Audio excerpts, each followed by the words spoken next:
नमस्कार दोस्तों, स्वागत है आपका आज की बड़ी खबर में। आज तारीख है 22 नवंबर 2025 दिन शनिवार। लेकर आए हैं हम मध्य प्रदेश से जुड़ी वो सबसे बड़ी सुर्खियां जो आपके लिए जानना बेहद जरूरी है। हर जिले की खबर। भोपाल के छोला मंदिर इलाके में युवकों ने एक युवक को बंधक बनाकर निर्वस्त्र कर बेरहमी से पीटा। आरोपियों ने उसके गले पर चाकू रखा और प्राइवेट पार्ट पर बेल्ट से मारा। वारदात का वीडियो बनाकर सोशल मीडिया पर वायरल किया गया। पुलिस ने केस दर्ज कर 2 आरोपियों को गिरफ्तार कर लिया है, बाकी की तलाश जारी। केंद्रीय कृषि मंत्री शिवराज सिंह चौहान ने कहा कि नकली बीज, खाद और कीटनाशकों पर रोक के लिए नया कानून लाया जाएगा। उन्होंने बताया कि अभी 1968 का पुराना कानून लागू है, जिसमें सिर्फ 500,000 रुपए जुर्माना है। नए कानून में सख्त प्रावधान जोड़े जाएंगे ताकि ऐसी गड़बड़ियों पर काबू पाया जा सके। इसे जल्द ही राज्य में लागू करने पर विचार चल रहा है। सीएम मोहन यादव ने पूर्व सीएम नरेश चंद सिंह की जयंती कार्यक्रम में हिस्सा लिया। उन्होंने कहा कि आदिवासी समाज ने लोकतंत्र में महत्वपूर्ण योगदान दिया है। ये एमपी के लिए सौभाग्य की बात है। सरकार पीएम मोदी के नेतृत्व में सबका साथ सबका विकास पर काम कर रही है। पूर्व सीएम कमलनाथ ने स्टाम्प पेपर घोटाले पर सरकार को घेरा। भोपाल में नकली स्टाम्प बेचने वाले गैंग के 4 लोग गिरफ्तार हुए हैं। उन्होंने कहा कि बीजेपी सरकार में एमपी घोटालों का प्रदेश बनता जा रहा है। कमलनाथ ने मामले की गंभीर जांच और रोकथाम की मांग की। भोपाल में FED एक्सपो 2025 का 3 दिवसीय आयोजन शुरू हुआ। कार्यक्रम का शुभारंभ सीएम मोहन ने किया। इसमें उद्योग जगत, कारोबारी और विदेशी प्रतिनिधि शामिल हुए। रेलवे, BHEL और अन्य बड़ी कंपनियां भी एक्सपो में मौजूद रहीं। रीवा में 11वीं के छात्र ने सुसाइड कर लिया। कॉपी से मिले सुसाइड नोट में उसने स्कूल टीचर पर लगातार टॉर्चर के आरोप लगाए।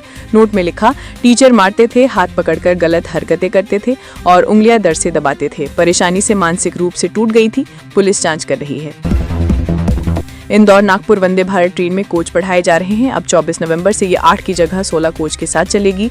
रेलवे बोर्ड ने बढ़ती मांग और ऑक्यूपेंसी देखकर ये फैसला लिया। कोच बढ़ने के बाद ट्रेन में 1150 सीटें उपलब्ध होंगी। भोपाल में पेड़ों की कटाई और ट्रांसप्लांटेशन पर HC ने पूरी तरह रोक लगा दी है। कोर्ट ने 488 पेड़ों की कटाई पर संज्ञान लेते हुए अफसरों को व्यक्तिगत रूप से पेश होने को कहा।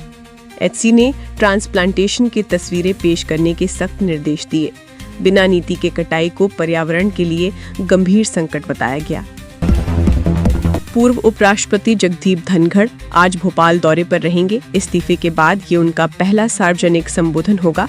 राजभवन में कार्यक्रमों के बाद वे रविंद्र भवन में हम और ये विश्व पुस्तक का विमोचन करेंगे। कार्यक्रम में रितेश्वर जी महाराज और वरिष्ठ पत्रकार विष्णु त्रिपाठी भी मौजूद रहेंगे। मोहन सरकार ने शहरी गरीबों को बड़ा तोहफा दिया है। 31 दिसंबर 2020 तक सरकारी जमीन पर झुग्गी या मकान बनाकर रहने वाले आवासहीन परिवारों को अब आवासीय पट्टा मिलेगा। इसके लिए राज्य सरकार ने विशेष अभियान शुरू कर दिया है। नगरीय विकास व राजस्व विभाग ने इसके दिशा निर्देश भी जारी कर दिए हैं। MP में कड़ाके की ठंड, कई जिलों में पारा 10 डिग्री से नीचे चला गया। राजगढ़ सबसे ठंडा रहा, तापमान 7.5 डिग्री दर्ज हुआ। मौसम विभाग ने भोपाल, इंदौर, राजगढ़, शाजापुर और सीहोर में शीतल लहर का अलर्ट जारी किया। बुजुर्गों और बच्चों को खासतौर पर ठंड से बचने की सलाह दी गई है। राजगढ़ में बंदर की मौत के बाद अनोखी 13वीं का आयोजन हुआ। मृत्यु भोज में करीब 4000 लोग शामिल हुए और अंतिम यात्रा बैंड बाजे के साथ निकली। अस्थियां शिप्रा नदी में विसर्जित की गई और आयोजक बीरम सिंह ने दाढ़ी मूछें मुंडवाई। चंदा इकट्ठा कर पूरी, कढ़ी, सेव और नुक्ती का प्रसाद बनाकर भंडारा कराया गया। नक्सली मुठभेड़ में शहीद इंस्पेक्टर को अंतिम विदाई।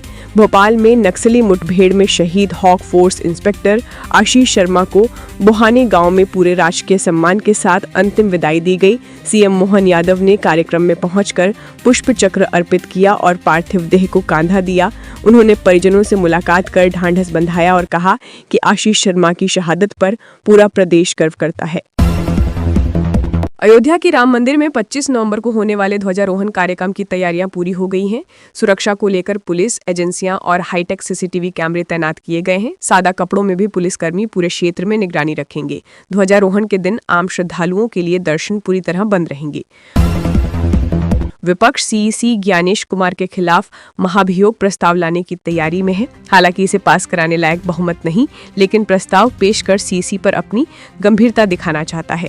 कांग्रेस का मानना है कि इससे विपक्ष की एकजुटता भी मजबूत होगी। 5810 पदों पर भर्ती आवेदन की तारीख बढ़ी। आरआरबी ने ग्रेजुएट लेवल एनटीपीसी भर्ती की अंतिम तिथि 20 नवंबर से बढ़ाकर 27 नवंबर 2025 कर दी है। इस भर्ती के तहत station master, goods train manager, junior accountant, typist और ट्रैफिक असिस्टेंट सहित कुल 5,810 पद भरे जाएंगे। उम्मीदवारों को आवेदन के लिए अब अतिरिक्त समय मिल गया है। अब बंगाल में ममता दीदी सावधान रहना। केंद्रीय मंत्री शिवराज सिंह चौहान ने पश्चिम बंगाल में साल 2026 में प्रस्तावित विधानसभा चुनावों को लेकर बड़ा दावा किया है। उन्होंने कहा कि कांग्रेस जिसके साथ रहती है उसे भी डुबो देती है। कांग्रेस जहां साथ होती है वहां पराजय तय हो जाती है। दिल्ली में केजरीवाल को ले डूबी, यूपी में अखिलेश डूब गए और बिहार में तेजस्वी को डुबो दिया। अब बंगाल में ममता दीदी सावधान रहना। चलती बस में युवती से अश्लील हरकत। इंदौर में हंस ट्रेवल्स की बस में स्टाफ पर महिलाओं से अश्लील हरकत करने के आरोप लगे हैं, जिसके बाद शहर में आक्रोश फैल गया।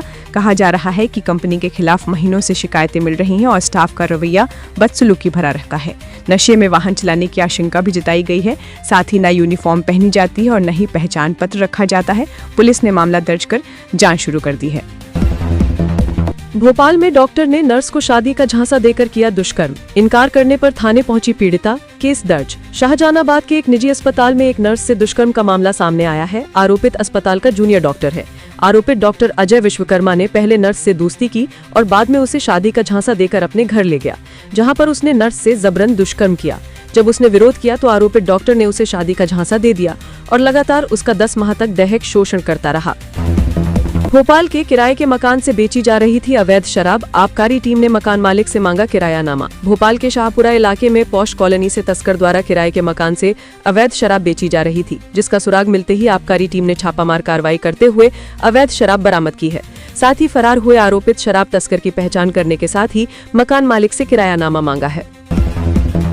पुलिस भर्ती में चयन के बाद भी 900 अभ्यर्थियों ने नहीं ली ज्वाइनिंग। अब तक 50 के खिलाफ एफआईआर दर्ज।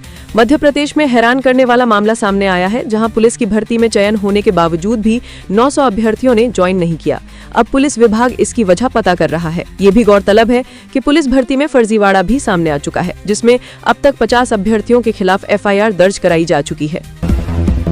खंडवा रोड क्षेत्र में शुक्रवार को परिवहन विभाग ने स्कूल बसों पर विशेष जांच अभियान चलाया। अभियान का उद्देश्य बच्चों की सुरक्षा से जुड़े मानकों का पालन सुनिश्चित करना था। जांच के दौरान कई चौंकाने वाले तथ्य सामने आए, जिनमें बिना परमिट और बिना फिटनेस के स्कूल वाहन चलते पाए गए। विभाग ने इस पर सख्त कार्रवाई की।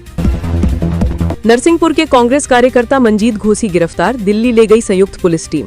जिले के तेंदुखेड़ा थाना क्षेत्र के बिलगवा गांव से बुधवार सुबह कांग्रेस कार्यकर्ता मंजीत घोसी को दिल्ली और राजस्थान पुलिस की संयुक्त टीम ने गिरफ्तार कर लिया। पुलिस टीम मंजीत को सुबह करीब 7 बजे दिल्ली ले गई। हालांकि गिरफ्तारी का आधिकारिक कारण स्पष्ट रूप से उजागर नहीं किया गया है, लेकिन व्यापक रूप से आशंका जताई जा रही है कि ये कार्रवाई सोशल मीडिया प्लेटफॉर्म ट्विटर अगली पुरस्कार में अपने स्नेही की ओर से नजदीक होने की जनसंख्या पर सोशल मीडिया के माध्यम से किए गए किसी ट्वीट या पोस्ट से जुड़ी हो सकती है।